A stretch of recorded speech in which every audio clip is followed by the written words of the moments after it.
अरुण भारती चिराग पासवान को लेकर के पोस्ट करते हैं चुनाव जो होने वाले वो लड़ेंगे और सामान्य सीट से लड़ेंगे, आरक्षित सीट से वो चुनाव नहीं लड़ेंगे। जब मोहन भागवत ने कहा कि आरक्षण की समीक्षा होगी साहब, चिराग पासवान जी क्यों ने लड़ाई लड़ने का काम किया? पीएमसीएच में जो घटना हुई है, एक 11 वर्षीय युवती के साथ बलात्कार, दलित समाज की बच्ची इलाज के लिए संघर्ष कर रही है, एम्बुलेंस में पड़ी हुई है। कौन बनेगा बिहार का अगला मुख्यमंत्री, ये सवाल लगातार सुर्खियां में है। दरअसल आपको बताएं तो अरुण भारती ने इसको लेकर के चिराग के बारे में एक पोस्ट किया और ऊपर से तेज प्रताप यादव का एक पोस्ट आ जाना और इसके अलावा पीएमसीएच में जो घटना हुई है, लगातार सवाल उठाए जा रहे हैं बिहार सरकार पर। बातचीत करने के लिए हमारे साथ आरजेडी की ओर से विधायक जी हैं। चूंकि हम लोग सुबह से ही अलग अलग जो दल के नेता हैं, बीजेपी के मंत्रियों से लेकर के प्रदेश अध्यक्ष और अब आरजेडी के पास भी आए हैं इसको प्रतिक्रिया लेने के लिए कि इसको लेकर के आरजेडी क्या कुछ कह रही है। शुरुआत करते पीएमसीएच में जो घटना हुई है, एक 11 वर्षीय युवती के साथ बलात्कार। वो तो मंगल है,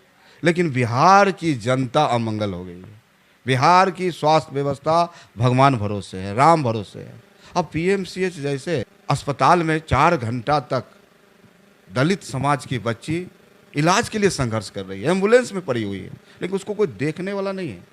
अब जब देखेंगे पीएमसीएच में जब से आईएस ठाकुर जो वहाँ के सुपरिटेंडेंट हैं, उन पर कई भ्रष्टाचार के आरोप लगाए गए, उन पर जांच चल रही है, लेकिन आखिर क्या स्वास्थ्य व्यवस्था और स्वास्थ्य विभाग डिपार्टमेंट का मजबूत व्यवस्था है, पीएम व्यवस्था है और उनको नियुक्ति दे दिया गया, एक्सटेंशन दे दिया गया, जिसके कारण पूरा व्यवस्था चौपट है। तेज प्रताप किसको बोल रहे हैं जयचंद? आरजेडी में कौन है? आप भी लगातार आरजेडी दफ्तर आते हैं, कौन है ये जय? अब देखिए, तेज प्रताप जी हम लोग का नेता रहे हैं और पार्टी के बड़े नेता रहे हैं, पूर्व स्वास्थ्य मंत्री भी रहे हैं, तो निश्चित रूप से उनकी अपनी भावना होती है, अभिव्यक्ति है।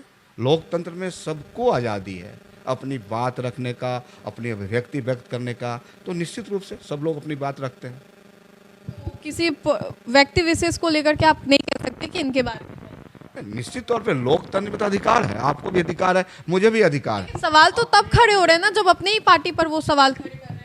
अब निश्चित तौर पे लोकतंत्र में उनको अधिकार है, आज़ादी है कि अपनी बात रख सकते हैं। मैं भी रखता हूं, आप भी रखते हैं, किसी को भी अधिकार है, तो निश्चित रूप से बोल रहे हैं।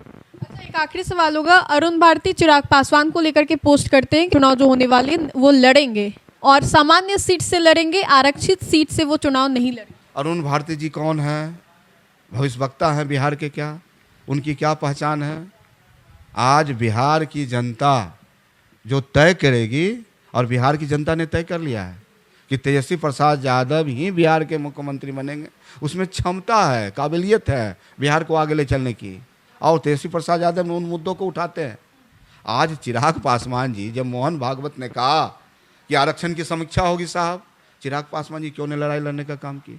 आज दलित बच्ची के साथ जुल्म हो रहा है, अत्याचार हो रहा है, ऐसे दर्जनों दलित बच्चों के साथ चिराग पासवान जी लड़ क्यों नहीं रहे हैं? अगर चिराग पासवान जी किस लालच में है, तो बिहार की जनता सब देख रही है। अब इनको मौका मिलने वाला नहीं है, बिहार से एनडीए का सफाया होना तय है। तो बहुत बहुत शुक्रिया बातचीत करने के लिए। रणविजय साहू हमारे साथ बातचीत करने के लिए थे। तो फिलहाल के लिए इस खबर में इतना ही। सहयोगी मंटू के साथ राजनंदिनी, देशवा न्यूज़, पटना।